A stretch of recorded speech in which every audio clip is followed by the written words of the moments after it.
let's talk about Tua for a second. I started to add this topic to our news segment because Coach Flores, gave an interview saying that they're excited about Tua this coming up season. That's fluff.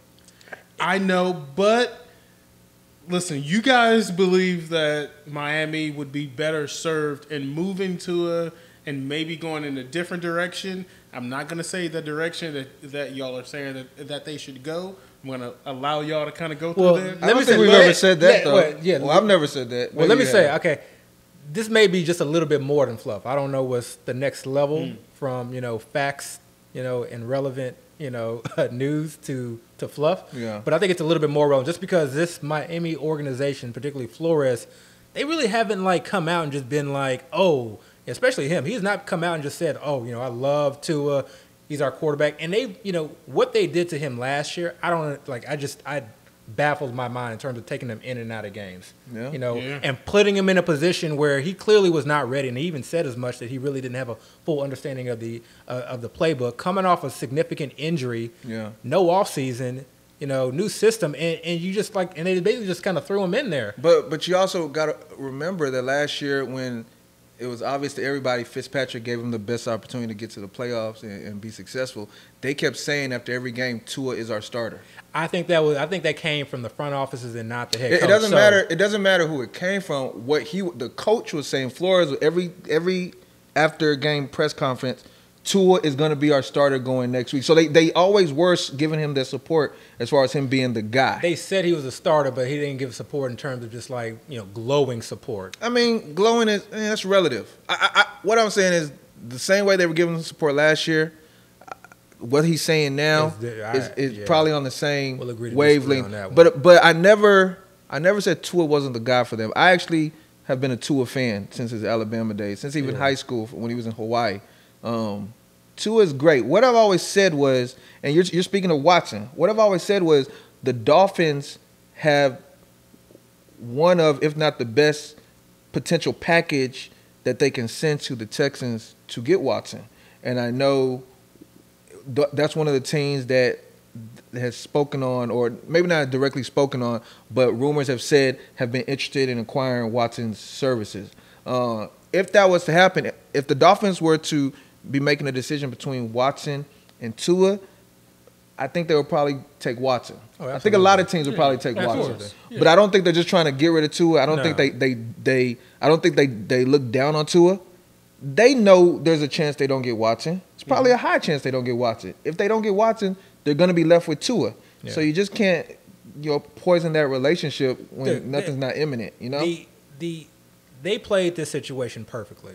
They signed Will Fuller to a 1-year deal. Right. Okay. I think it's about $10 million. Okay. So nothing just crazy. Not a crazy amount. 9 or 10 million. Yeah. They have Devontae Parker. They already got him on. They already had him under contract. Right. They got Gesicki. They re-signed him a year or two ago. Yeah. Gesicki, I think, is still on his rookie deal. Gesicki's going to be a free agent next year. And they drafted a tight end. Hunter Long. And then they drafted a rookie wide receiver in Waddle, who they can use in multiple ways. Right. So they created an offense. Albert Wilson's back too. Albert Wilson's back, yeah. I like Albert Wilson. So they created an offense that will not only help Tua out, but will be enticing to someone like Watson, who has a no-trade clause, okay? So I think they did a great job in terms of disguising and basically playing both sides of the fence here. I still like Tua. I like the idea of this Miami offense really being something that you can get a lot of value in multiple ways. Running back position, whoever it is, they're both, Myles Gaskin may still have some value, and Malcolm Brown himself can have value. They got other guys too, but from a wide receiver, they're all going very late. Yeah. Getting Devontae Parker, the 12th, 13th round is to me, nice value. If he doesn't pan out, he doesn't pan out, but that's potential. He's going more like the 11th, but maybe the 10th. The problem I got with the Dolphins though is, and I don't care. They have 2 offensive coordinators. That makes no sense to me. Yeah, They have Gotze, and they have. And I think he'll be the one mostly calling the plays. And we can assume, but the fact that they have 2 and not 1, two heads trying to figure something out, I don't like that. What's the the thing they always say, if you have, what they say for quarterbacks, if you have 2 quarterbacks, that means you don't have any quarterback. Yeah. We don't know if that's the case for offensive coordinators. I'm just saying, it just seems like it's the same for quarterbacks. It just seems like it's the same thing. And Gotze used to be the offensive coordinator for the Texans back in the day, so I definitely recall the way he was. That's when we had like 6 or 7 quarterbacks. Like we were like all of our quarterbacks kept getting injured. You know? No. I mean, we had a quarterback there. I just don't think his offense. I'm just talking about his offense. I wasn't as excited about his offense. So that's what I'm saying. That was a year where we had multiple. That year we had multiple quarterback injuries. I think we had like 4 or 5 quarterbacks. Yeah, but even before the injury, just the offense that I saw him putting out there, it was a little suspect. So that's the thing.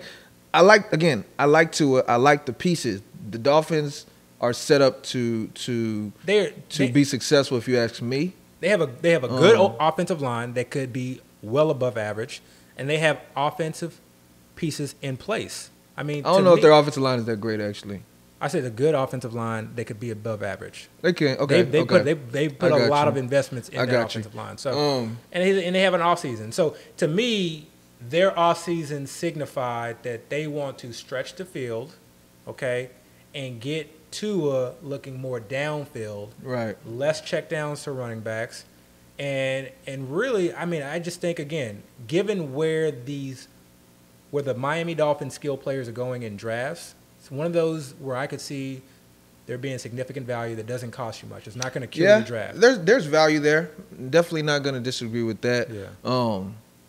But we could see Watson. I mean, if Watson, that's what I was saying. I think you were saying that they might not be sold on him. I agree with that. I don't think they're totally sold on him. No. You know, they're looking. And that's the thing. And that's the thing. If they do trade for Watson, I mean, value up. Oh yeah. We could probably say that for any team that trades for Watson. But I mean, that's the allure. And yes, I have drafted Tua, not in a lot of drafts, but in some drafts where, I think, I need that sort of kind of potential upside quarterback. I know he's not a Konami code quarterback, but he runs enough for me. He got a little bit in him. Yeah, he got a little bit in him. He has a little bit in him. To me, like that, drafting him in the 16th, 17th round, okay, most of those guys are getting, ad dropped anyway. Right. So I'm not too concerned about that. It's really those skill players that I think could potentially benefit. Right.